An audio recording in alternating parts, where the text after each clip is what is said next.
Merci, merci. Soir. Oh, c'est bon, ça m'arrive. Alors attends, parce que Marie Chawag. j'ai perdu le. Je crois que je suis un peu. Rechantonne, s'il te plaît.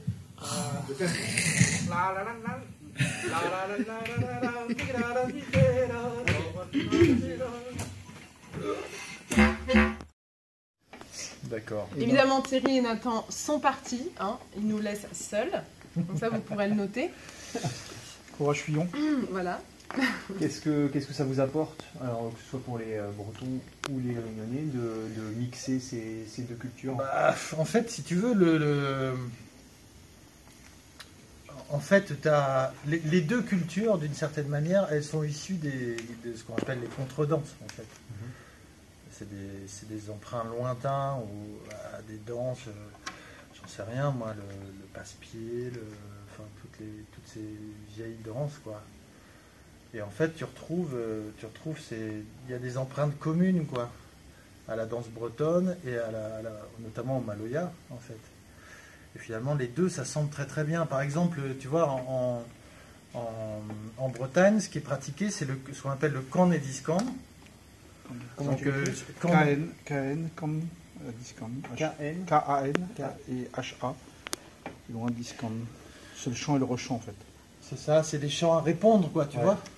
Et finalement, il y a la même tradition ici. Hein. Il y a la même tradition à La Réunion aussi. Des chants à répondre comme ça. Parce que c'est vrai que quand on entend d'un côté le maloya et de l'autre côté les musiques bretonnes, ça marche bien. Hein.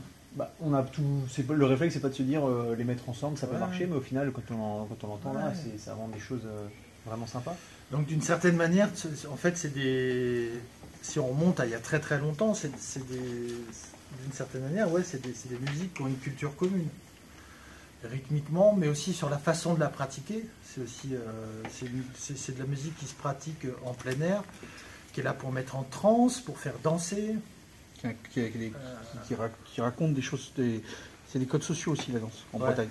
C'est-à-dire qu'il y a des danses qui servent à des moments de la vie, en fait. Il y a des danses de mariage, des danses effectivement de fête, mais aussi des danses de travail, beaucoup.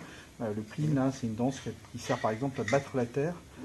Quand la maison, c'est des danses à l'heure d'évêque, comme on dit, des danses de l'ère nouvelle, en fait, qui servent à battre en fait, la terre pour avoir une terre battue dans les maisons. En fait. Le pline, tu m'as dit? Le pline, PLI2M, par exemple. Voilà, ça c'est une danse et qui est très trans, en fait, très très proche en fait, de choses qu'on peut connaître dans le musique qui travaille sur cette question de la trance, du collectif, du collectif soudé autour d'une même. Voilà, c'est très communautaire. Et puis c'est comme tu dis, c'est-à-dire que ces deux musiques-là, en fait, racontent le vivant, hein, le quotidien. Et par exemple, ici, à La Réunion, tu as ce qu'on appelle les romances, en fait. Et en Bretagne, tu as la même chose, mais c'est les mélodies. Et d'ailleurs, c'est assez troublant parce que tu as